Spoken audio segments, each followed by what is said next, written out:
You can choose a life of ease and comfort, or you can choose a life of service and adventure. Which one of those, when you're 90 years old, are you going to be more proud of? No matter how good we are, we can still be better. You can always be better. Customers have a divine discontent, and they teach you if you listen to customers. So we watch for that, and we see patterns, and we can find places where it's not working, something's going wrong, and that's really how I get the feedback, is from customer input. And often, in all caps, angry, you ruined my child's birthday because the gift didn't show up on time.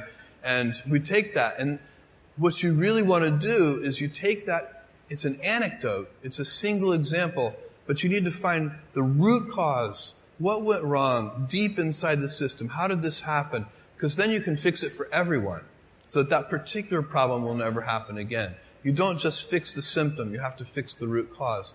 And that's been the secret to our operational success for 20 years. Important, isn't it? That's really good. A guy like you. There are a lot of things that are a waste of time. When you think about your life, I often tell people that I work with, if you can get, because people have very high standards for how they want their work life to be. And I said, look, if you can get your work life to be where you enjoy half of it, that is amazing. Because very few people ever achieve that. Because the truth is, everything comes with overhead. That's reality. Everything comes with pieces that you don't like. You could be a Supreme Court justice, and there's still going to be pieces of your job you don't like. You can be a university professor, and it's still going to be, you have to go to committee meetings, and you have to do every job comes with pieces you don't like. And we need to say, that's part of it. And not resent those pieces, or try not to, but also try to minimize them. I tell senior executives, you should have the least stress. There's this weird, I think, false idea that CEOs, I'm a CEO, there's this false idea that CEOs are under the most stress. Well, I look at that, I'm like, why? You're in charge. Why don't you delegate the stress?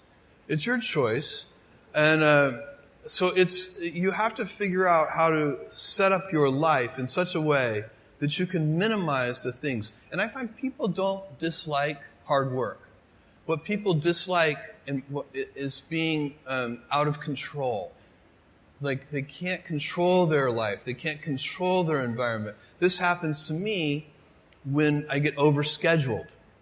I hate being overscheduled.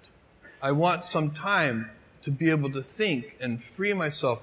We all have the same amount of time in the world. Nobody has more time than anybody else. And when you become a very successful person, one of the things, you start to get overscheduled. You have this event. You had to agree to do this. And maybe last night you were like, why did I agree to do this?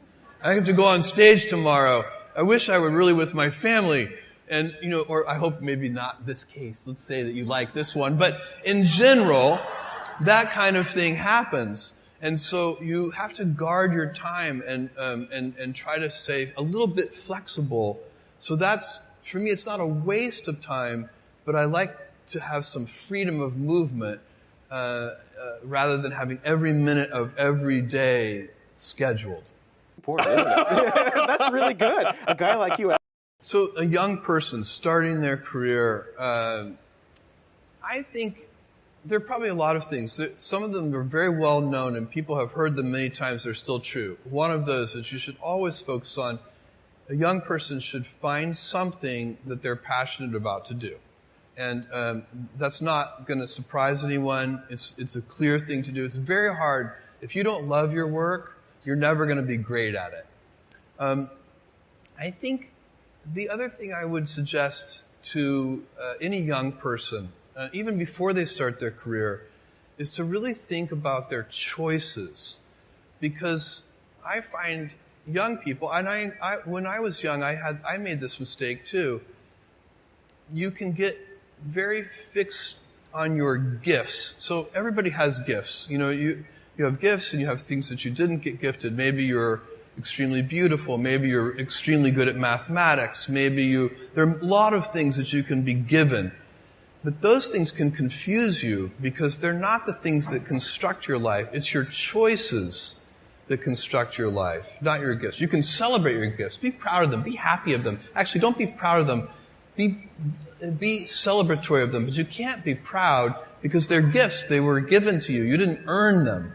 You can only be proud of the things you earn. And so, as I got older, I started to realize I wasn't proud of my gifts. I was always good at school. School was always easy for me. And I was always proud that I was a great student. I got A's in all my classes. I was good at math, all of that. And I thought that's who I was. But it's not true. Those are the things that are gifts. What was hard for me is deciding to work hard, deciding to use my gifts in certain ways, to challenge myself, to do things that I didn't think I could do, to put myself in uncomfortable situations. I would say to a young person, you can choose a life of ease and comfort, or you can choose a life of service and adventure. Which one of those, when you're 90 years old, are you going to be more proud of?